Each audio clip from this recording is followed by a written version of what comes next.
आखिरी बैठक महामहिम राज्यपाल महोदय से मुख्यमंत्री जी की औपचारिक मुलाकात, विधानसभा का कार्यकाल पूरा हो रहा है तो उसके भंग किए जाने की अनुशंसा है और एक विराट जनादेश का सम्मान करते हुए बहुत जल्द नई सरकार के बनने का मार्ग भी प्रशस्त हो गया है। सरकार के मुखिया नहीं बनने जा रही है। अब देखिए, अब तो सब कुछ हो गया है। ये पूरा का पूरा विराट जनादेश बिहार के मुख्यमंत्री नीतीश कुमार जी और देश के यशस्वी प्रधानमंत्री नरेंद्र मोदी जी के चेहरे पर मिला है। जो विकास के कार्य बिहार में हुए, जिस तरह से निरंतर जो भी योजनाएं चलाई गई, उसने जीवन बदला है लोगों का। आम लोगों के अंदर बेहद खुशी है और दूसरी तरफ डबल इंजन की सरकार होने का लाभ बिहार को लंबे समय के बाद मिला है। यशस्वी प्रधानमंत्री नरेंद्र मोदी जी के कार्यकाल के शानदार 11 वर्ष, बिहार ने जब भी जो चाहा केंद्र ने दिल खोलकर मदद की है। तो अब औपचारिकताएं बाकी हैं, सब कुछ सामने में है। अभी जो उन्होंने जो आरोप लगाए थे उस कड़ी में नई घटनाएं सामने आती जा रही है। कल उन्होंने कहा कि जिस तरह से उनके साथ व्यवहार हुआ, उनके माता पिता की आंखों में आंसू थे, उनके माता पिता और उनकी बहनें उनके साथ थे लेकिन भाई उनके साथ नहीं। देखिए, परिवारवादी पार्टियों में ऐसे कुरुक्षेत्र के दृश्य आपको मिलेंगे जहां सियासत की बुनियाद और उसमें बड़ी हिस्सेदारी केवल एक परिवार विशेष में जन्म लेने के बाद लोगों को मिलने लगती है तो अपेक्षाएं आपस में टकराती हैं। और तेजस्वी यादव का जो दंभ और अहंकार है वो परिवार को बांध नहीं पाया, लेकिन ये उनका अंदरूनी मसला है और हमें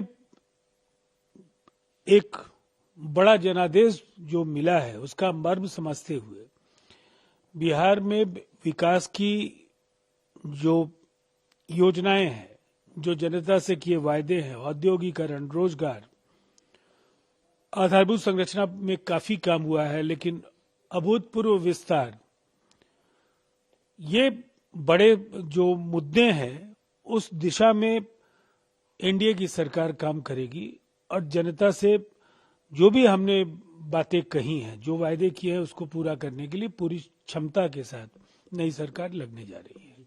जनसुराज ने आरोप लगाया है कि एनडीए सरकार ने चुनाव से ऐन पहले वर्ल्ड बैंक से कर्ज लेकर महिलाओं में 10,000 रुपए बांटे और बिहार पे कर्ज का बोझ लगातार बढ़ रहा है।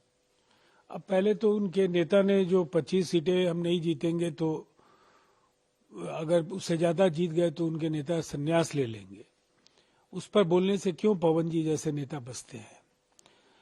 जनादेश का इस तरह से मजाक उड़ाना ये जनभावनाओं का अपमान है।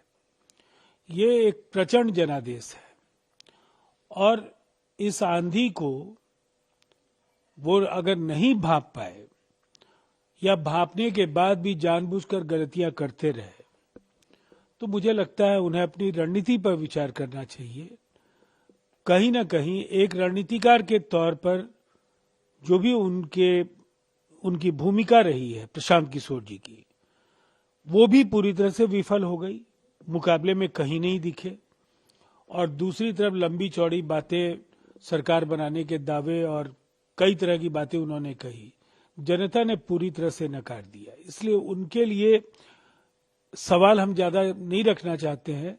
उन्हें अपनी चिंता करनी चाहिए और अपने सेहत को सुधारने के लिए कोशिशें करनी चाहिए। इस परिणाम पे एक तरफ कांग्रेस पार्टी उड़ रही है, दूसरी तरफ एसआईआर अभी जिन राज्यों में चल रहा है उन सभी राज्यों के अपने पदाधिकारियों की बैठक बुलाई है। एक बार फिर राहुल जी जबरन थोपे गए मुद्दों के बल पर कांग्रेस का बड़ा नुकसान करने की दिशा में बढ़ रहे हैं। बिहार में एसआईआर कोई जमीनी मुद्दा नहीं था। लगातार उन्होंने अपनी पार्टी और गठबंधन का काफी महत्वपूर्ण वक्त गंवा दिया। पहले उन्हें आत्ममंथन करना चाहिए कि आखिर वजह क्या है। जैसे जैसे कांग्रेस में राहुल जी मजबूत होते गए, कांग्रेस कमजोर होती चली गई। उनके फैसलों ने कांग्रेस को देश के मानचित्र पर धीरे धीरे समेट कर अब 2-3 राज्यों की पार्टी बना दिया है और ये उनके लिए चिंता का सबब होना चाहिए। गैर जरूरी मुद्दों में ऊर्जा का व्यय खुद भी करेंगे और अपनी पार्टी के नेताओं को भी झोंकेंगे। इससे कुछ हासिल नहीं होने जा रहा है। ये अभी हाल में दिल्ली में जो ब्लास्ट हुआ उसे कश्मीर की शांति से जोड़ते हुए महबूबा मुफ्ती ने बयान दिया है कि ये बताता है कि अभी कश्मीर में जो शांति के दावे किए जा रहे हैं उसकी स्थिति क्या है। यहाँ की गूंज आपको दिल्ली तक सुनाई दे रही है। देखिए, ऐसे तमाम राष्ट्र विरोधी गतिविधियों में शामिल आतंकवादी सिंडिकेट के सदस्यों की गिरफ्तारियां लगातार हो रही हैं। कई खतरनाक कारनामे वो दिखा सकते थे, लेकिन एनआईए को जांच सौंपने के बाद जिस तरह से अन्य राज्यों की पुलिस ने सहयोग किया, जो इंटेलिजेंस की बाकी एजेंसीज हैं उनके बीच का बेहतर समन्वय है। जहां तक कश्मीर का सवाल है, इक्की दुखी घटनाओं के आधार पर कश्मीर में तथाकथित अशांति की बात कह करके वोट की राजनीति करने वाले राजनेताओं के दिन अब लद गए हैं। और जिस तरह से वहां मैंडेट मिला है उसका सम्मान करना चाहिए। जो अभूतपूर्व मतदान कश्मीर के चुनाव में हुआ, ये अलग बात है कि महबूबा मुफ्ती की पार्टी को वहां की जनता ने पूरी तरह से खारिज किया है। उस हताशा और बौखलाहट को वो देश के भावनाओं के खिलाफ इस्तेमाल नहीं करना चाहिए उन्हें।